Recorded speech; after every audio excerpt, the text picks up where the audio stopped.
Question right in the middle, Yes, in the hi. back of the room. Hi. Steve Futterman here from CBS Radio. Yes, Pleasure sir. to meet you. Congratulations. Thank you, Steve. It seemed to be a very from the heart speech that you gave out there. Can you talk about why you were so moved, what moved you, and what has moved you about watching the transgender movement emerge in the U.S., especially the last year with the highly publicized Right. Bruce Jenner to Kylie Jenner? What I said in the speech is I mean, it's from my heart. It's a privilege to play Maura Pfefferman, and it's a huge responsibility. So because you want to do it right, and lives are at stake. I know we are in the comedy category, but I do believe with our stories and our humor, we are moving the whole question forward. But when I get up in the morning, or indeed when they knock on the dressing room door, I go, you got to do this right. I'm a cisgender male, and I've been given one of the biggest responsibilities. But I always thought acting was this. I mean, I always thought it was this. And I always thought there was teaching in the laugh and in humor. With the laughter and with real humor, you can kill prejudice and keep it far away.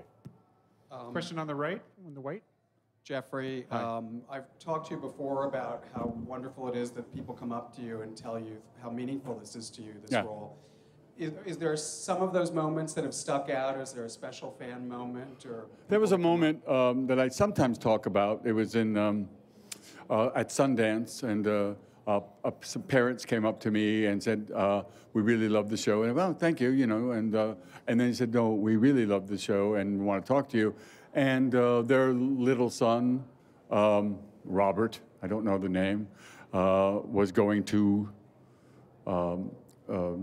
play softball, and he came home one day and he said to his mom and dad, "Mommy, Daddy, I don't want to go back there." And they said, "Why?" And he said, "I'm not a boy." And that changed their lives. And they told me that they watched Transparent, and that gave them a confidence. And that makes me feel good. I always thought that that's what we're supposed to do. So that one sticks out at me, you know, because that is, you know, we think, oh, this show would only be attractive to, let's say, over New York or LA. But this lands. People start talking to me about their families and personal stuff, and so it's important to me. Yeah, thank you. Good question. Question in the front row. Hi. Hello. How did it feel to win tonight, and what will you be doing to celebrate? Well, it felt, Jimmy Kimmel did this piece of business about eating the ballot or whatever, and I thought, well, I wonder if there's emergency services here.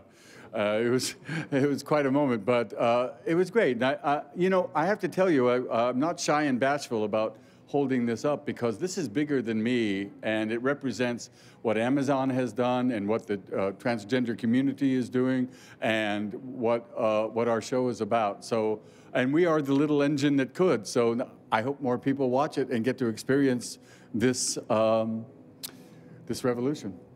Question on the left here in the back. No orange. Right here. Hi. Hi. I asked this of your director. I'm going to ask it of you as well. Okay. A generation dealing with racial issues, economic issues, political issues, sexual issues. Yeah. How important is tolerance to our ability to get along as Americans? You know, I don't know why I thought of this, and I hope it doesn't sound glib, but, you know, W.H. Auden said, "Love one another or die." And that's it, you know, and connect. This is all about connection. And so how important is it? It's everything. I can't, but I think it's moving forward. Are we all the way there? No. But what's wonderful about streaming, especially, and I don't mean to say, you know, I'm not network, but the real transformative stories are starting to be told, and I think that's going to change things. And both young and old seem to be responding. Hope that answers your question. Is it important? It's the whole deal. There's nothing else. Yeah. One last question in the back on your right. Jeffrey, On my right. right here. Hi. Mr. Tambor in the back. Hi, in the back. Congratulations. Thank you. Margaret Crowe with KNX Radio. Hi.